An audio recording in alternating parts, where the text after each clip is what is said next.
대한민국의 자주국방을 향한 끝없는 도전, KF-21 전투기 엔진의 국산화 과정에 관한 최신 정보를 알려드리는 뉴스 영상입니다. 최근 2021년 8월 한국항공우주산업이 초음속 전투기 실증기 비행을 시험할 예정이라고 공식적으로 발표했습니다. 이로써 우리나라가 개발 중인 KF-21 전투기에 탑재할 전투기 엔진은 기존 터보팬 엔진보다 더욱 강력해진 성능의 한국산 램제트 엔진으로 확정되었는데요. 공기흡입식 추진기관의 일종인 램제트 엔진은 일반적인 터보팬 엔진과 달리 압축기가 존재하지 않고 빠르게 유입되는 공기 흐름에 연료를 분사해 연소시켜 추력을 생성하는 신기술을 채택한 새로운 방식입니다. 이렇게 비행 중 발생하는 충격파를 이용하여 흡입 공기를 압축하는 것을 한국이 개발한 램압축 방식이라고 부르는데요.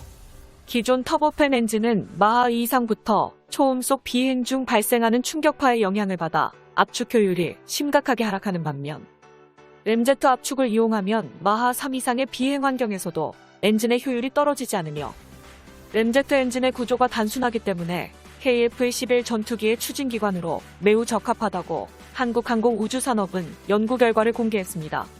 이러한 KF-21 전투기의 엔진 국산화에 대해 가장 두려워하는 것은 한국의 영원한 주적인 일본과 중국인데요. 한국이 목표로 하는 KF-21 전투기의 최대 출력은 22,000L로 일본은 물론 중국의 짝퉁 전투기들을 초라하게 만들어버립니다. 한국산 무기는 압도적인 성능으로 중국산 무기의 수출을 지속적으로 가로채왔으며 KF-21 전투기는 그러한 역사를 또다시 반복하려 합니다. 중국산 전투기인 FC-31보다 더욱 뛰어난 엔진과 세련된 외관을 포함해 한국산 램제트 엔진까지 갖추고 세계에서 가장 많은 주목을 받고 있죠. 한국이 개발 중인 램제트 엔진은 KF-21 전투기의 스텔스 기능을 고려해 제작되고 있는데요.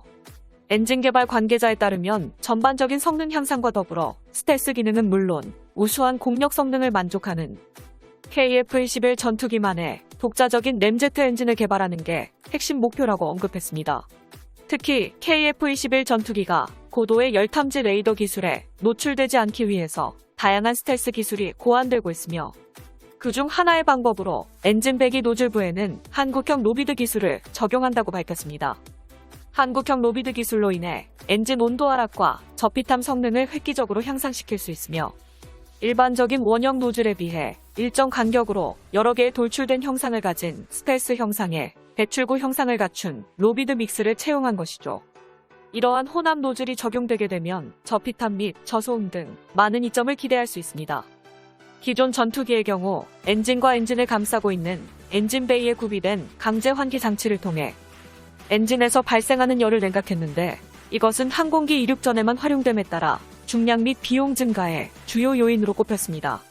반면 KF-21 전투기 엔진은 두 엔진의 노즐 사이에 환기구를 형성하여 엔진 작동 시 인접한 노즐 사이에서 발생하는 저압을 이용해 환기시키는 자연 환기 구조로 설계하였고 이를 통해 엔진을 냉각시키고 내부의 인화성 물질이 빠져나가게 함으로써 화재를 방지할 수 있도록 했습니다.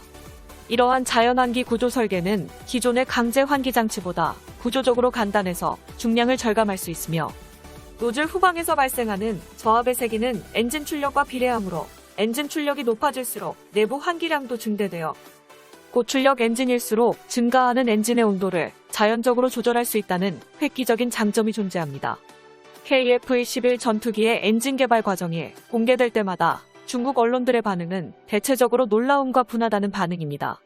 중국의 전투기 엔진 개발은 수십 년째 난항을 겪고 있지만 한국형 전투기 엔진 사업 KF-21 전투기 엔진은 예상보다 빠르게 척척 진행되고 있기 때문인데요. 다음 달 출고를 앞둔 KF-21 전투기의 2호기는 현재 99%의 공정이 완료된 상태이며 지난달 KF-21 전투기의 최종 조립 현장에서 엔진이 장착되어 있는 모습이 화제가 되었습니다. 이러한 엔진을 국산화하기 위해 한국은 KF-21 전투기의 2호기에 국산 엔진 테스트를 해볼 참인데요.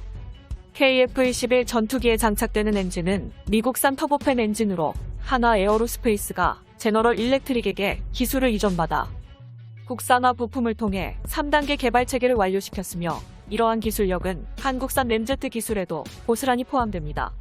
KF-21 전투기의 엔진은 동급 엔진에 비해 크고 무거우며 초기 도입 비용이 높다는 단점이 있었지만 그만큼 출중한 성능과 내구성을 가지고 있으며 세계적으로 많이 사용하는 엔진이므로 유지보수 및 지속적인 성능 개량에도 유리합니다.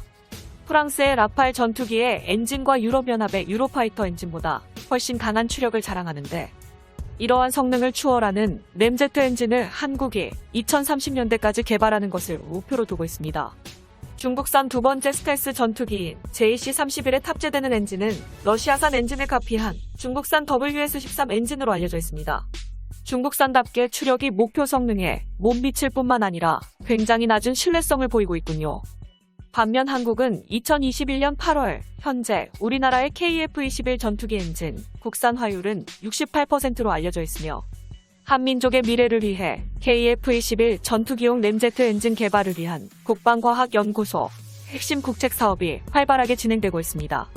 모두가 알다시피 한국은 세계 5위 순위의 가스터빈 엔진 기술 보유국이며, 이러한 가스터빈 엔진 기술력을 토대로 삼아 KF-21 전투기의 5세대 스텔스 전투기 버전인 블록2, 블록3가 개발되는 2030년대 초중반을 목표로 전투기의 램제트 엔진을 국산화시키려는 거대한 프로젝트를 진행 중입니다. 이 프로젝트를 통해 2024년까지 한국은 미국과 러시아 등 보편적인 제트 엔진에 적용되는 터빈 기술력을 대한민국이 직접 보유하는 것을 중점으로 두고 있습니다. KF-21 전투기 개발 관계자는 엔진과 무장 가운데 일부는 해외에서 도입하지만 나머지는 모두 국내에서 개발했기 때문에 KF-21 전투기 부품의 대부분들이 국산화를 완료했다고 설명했습니다. 이것은 대한민국 자주국방의 최종 목표로 KF-21 전투기의 국산화율도 점진적으로 끌어올려 2030년 중반까지 98%를 달성할 것입니다. 하나 에어로스페이스는 미래 전장 환경에 적합한 성능을 갖춘 차세대 한국형 전투기 KF-21 사업의 항공기 엔진 통합을 주도적으로 수행하고 있습니다. 엔진 부품 국산화를 위해 제너럴 일렉트릭사와 기술 협약을 체결하는 등 KF-21 엔진의 국내 조립과 주요 부품 국산화에 매진하고 있으며, 부품 국산화율은 KF-21 전투기의 생산 라인 바로 직전 74%를 목표로 하고 있죠. 국산 제트 엔진이 없으면 전투기의 무장 제한이라든지 KF-21 해외 수출이나 한국 공군이 운용하는데 여러 가지 제약이 따르므로 국자 엔진 개발을 통한 한국의 자주국방을 달성하는 게 가장 필수적입니다. KF-21 전투기 엔진 국산화를 위한 장기적인 계획은 지금 이 순간에도 계속되고 있으며, 세계에서 5번째로 가스터빈 엔진 개발과 4.5세대 전투기 개발까지 성공한 한국은 전투기용 램제트 엔진 개발까지 충분히 가능한 기술 잠재력을 지니고 있다고 군사 전문가들은 판단했습니다. 군사기술 강대국 한국이 전투기용 램제트 엔진을 개발하는 순간 대한민국은 세계에서 6번째로 전투기 엔진 보유국이 되는 것입니다. 대한민국의 영원한 자주국방과 한민족의 강대한 미래를 위하여 대고구려 제국. 영상의 정보가 도움이 되셨다면 채널명 대고구려 제국 구독과 알림 설정 진심으로 감사드립니다.